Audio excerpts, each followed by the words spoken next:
connaissez sans doute. C'est l'histoire du vilain petit canard. Je vous laisse vous installer confortablement. Il est préférable de porter un casque ou une paire d'écouteurs. Maintenant, soyez prêts à vous détendre et à vous relaxer. Fermez vos yeux et laissez-vous guider par le son de ma voix. Il était une fois une maman cane qui couvait patiemment 6 beaux œufs en attendant qu'ils éclosent. Quand le moment fut venu, elle sentit 5 coquilles se briser sous elle. Et que vit-elle sortir? 5 superbes canetons duveteux.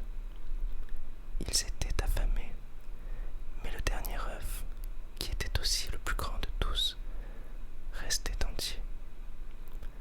Alors que les 5 canetons avaient déjà tous dévoré leur premier ver de terre, le 6e œuf n'était toujours pas éclos.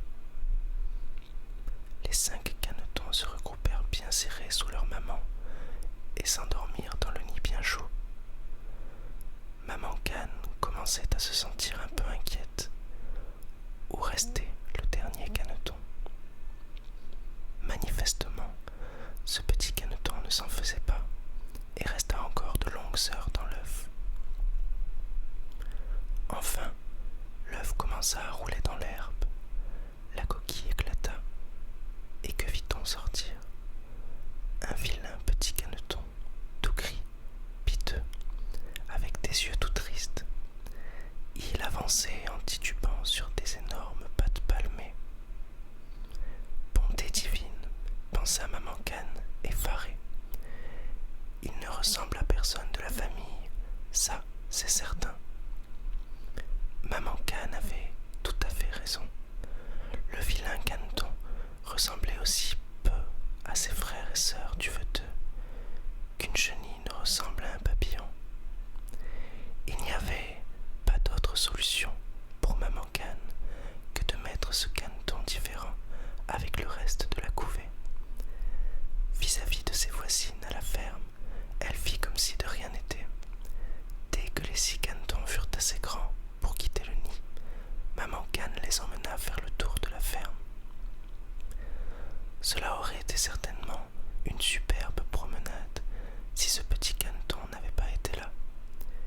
Il trébuchait tout le temps sur ses pattes comiques et tombait le bec en avant dans la boue. Ses frères et sœurs et tous les autres animaux riaient aux éclats en le voyant. Maman Cane continuait à avancer. Elle faisait comme si elle n'entendait pas les ricanements dans son dos.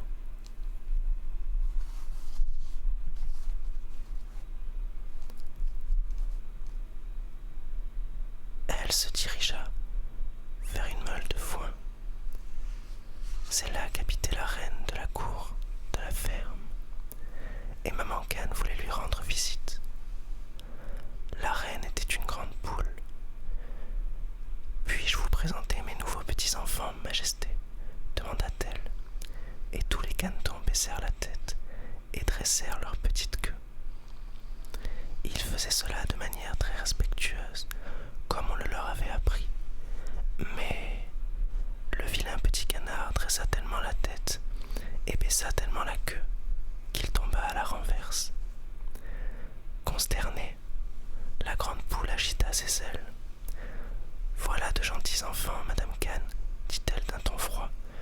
Mais si j'étais vous, je ferais quelque chose à ce petit dernier, là, au bout. Il semble vraiment ne pas connaître les bonnes manières. » Le petit canard laissa tristement pendre sa tête. Les 5 autres canetons étaient terriblement en colère contre lui. Comment osait-il être aussi impoli? Après cet incident, plus personne ne s'occupa de lui. Aucun autre animal ne voulait avoir affaire à un si vilain petit canard. Ses 5 frères et ses sœurs l'ennuyaient tout le temps, et même maman Cane lui faisait bien sentir qu'elle ne tenait pas à lui. Bientôt, la situation ne fut plus supportable pour le petit canard, et il décida de s'enfuir de la maison. Tantôt se dandinant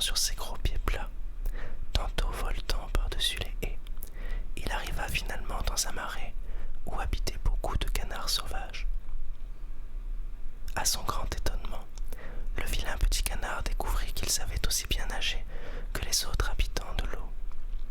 Caché entre les roseaux, il admirait les superbes canards sauvages avec leurs têtes vertes, mais il n'était pas jaloux, car un instant plus tard, un coup de fusil retentit.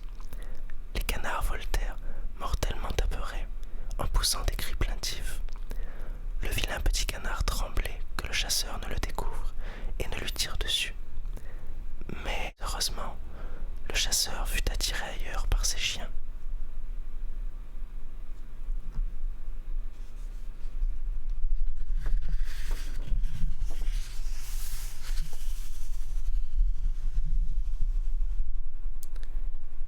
Attiré de l'autre côté du marais, le chasseur disparut. Après cette aventure, le petit canard décida qu'il était plus sage de rester à terre. Il continua son chemin jusqu'à ce qu'il arrive près d'une maisonnette. Le vent s'était mis à souffler très fort et le froid perçait sous les plumes. Le petit canard décida de chercher un abri près de la maison. Celle-ci était habitée par une vieille femme, son chat et une poule. Ce chat et cette poule avaient chacun un don très particulier. La poule pondait des œufs en or et le chat, qui était un excellent chasseur, était capable, quand il était furieux, de tirer de véritables étincelles de ses yeux. Le vilain petit canard passa la porte. La vieille femme fut contente de voir le petit canard. Elle trouvait les œufs en or très beaux et très précieux, mais elle ne pouvait pas les manger. Et la vieille femme aimait de temps en temps manger un véritable œuf. Reste ici, petit canard, jusqu'à ce que tu aies pondu un œuf pour moi, dit-elle. Mais le petit canard n'arrivait pas à pondre un œuf, bien qu'il fît de son mieux. Les mois passèrent, à la grande colère de la poule et du chat, qui devaient vivre dans la même pièce que le petit canard. Quand finalement tout le monde se rendit compte que le petit canard ne savait pas pondre d'œufs, le chat fit le gros dos et dit « Dépêche-toi, vilain bon à rien, sinon je mettrai le feu à ta queue avec une de mes étincelles. » La poule gonfla fièrement sa poitrine. « Tu n'es même pas capable de pondre un œuf normal, et certainement pas un œuf en or comme moi. Disparais, vilain petit canard, car ta place n'est pas ici. » Des larmes dans les yeux, le petit canard repartit dans le vaste monde. L'hiver était là, les feuilles étaient tombées des arbres. Des nuages de pluie traversaient le ciel, et le pays tout entier était froid et désert. Le vilain petit canard arriva finalement dans une large clairière et y trouva refuge pour la nuit sous un vieil arbre. De là, il aperçut quelque chose de très beau, un vol de superbes cygnes blancs qui s'élevaient des buissons. Il partait en battant lentement des ailes vers le soleil. Le vilain petit canard tendit son cou comme s'il voulait les suivre, mais leurs ailes puissantes les avaient déjà fait disparaître derrière les montagnes. Jamais le petit canard ne s'était senti aussi seul. Il repartit dans la direction de la rivière. Là, il pourrait noyer son chagrin dans l'eau, mais à cause du gel, des plaques de glace se formaient sur l'eau et il se retrouva rapidement coincé. Heureusement, des enfants arrivèrent pour faire de la luge et ils le délivrèrent juste à temps. Sinon, l'histoire du vilain petit canard se serait terminée ici. Les enfants emportèrent le petit canard chez eux. L'oiseau, effrayé, s'échappa de leurs bras, renversa la cruche de lait de leur maman et finit par atterrir dans le pétrin à farine. « Ce n'est pas un compagnon de jeu pour vous, » fit la maman très fâchée. « Ce soir, nous mangerons du canard rôti. » Heureusement, la maman devait surveiller le pain et le fromage qu'elle était en train de fabriquer. Le petit canard saisit l'occasion pour s'envoler par la fenêtre avant qu'on ait eu le temps de l'attraper. Il retourna bien vite près du marais et il apprit à se défendre. Ses ailes n'en finissaient pas de grandir et maintenant il était capable de voler durant des heures sans fatigue pour chercher de la nourriture. Quand l'été fut de retour, savaient comment faire pour survivre. Ils savaient aussi comment réagir quand un danger le menaçait. Lors de l'un de ses vols, il arriva près d'un grand parc et il vit de superbes cygnes nager sur l'étang. Oserais-je m'approcher de ces animaux superbes, se demanda-t-il. Peut-être voudront-ils me tuer. Le petit canard ne savait pas qu'il avait beaucoup changé, qu'il était devenu très grand. Ce n'était plus du tout un vilain petit canard. Il sentait une étrange envie d'aller nager avec les cygnes, et finalement, il se décida à se joindre à eux. Il lui fallut encore un peu de courage, et soudain, il s'envola vers eux. Il s'attendait à ce qu'ils l'attaquent. Il baissa la tête, et c'est ainsi qu'il vit son image dans l'eau. Quel ne fut pas son étonnement quand il vit qu'il n'était plus un vilain petit canard gris, mais bien un superbe cygne tout blanc.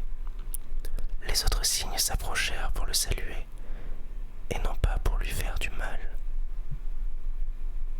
Cette transformation n'était pas étonnante, car le petit poussin était sorti d'un œuf de cygne qui était arrivé par hasard dans le nid de la canne. Il glissait maintenant aussi élégamment que les canards sur l'eau de l'étang, entouré des autres cygnes. Personne ne lui fit plus jamais de mal. La morale de cette histoire, c'est qu'il faut parfois faire preuve de beaucoup de patience et ne jamais se décourager.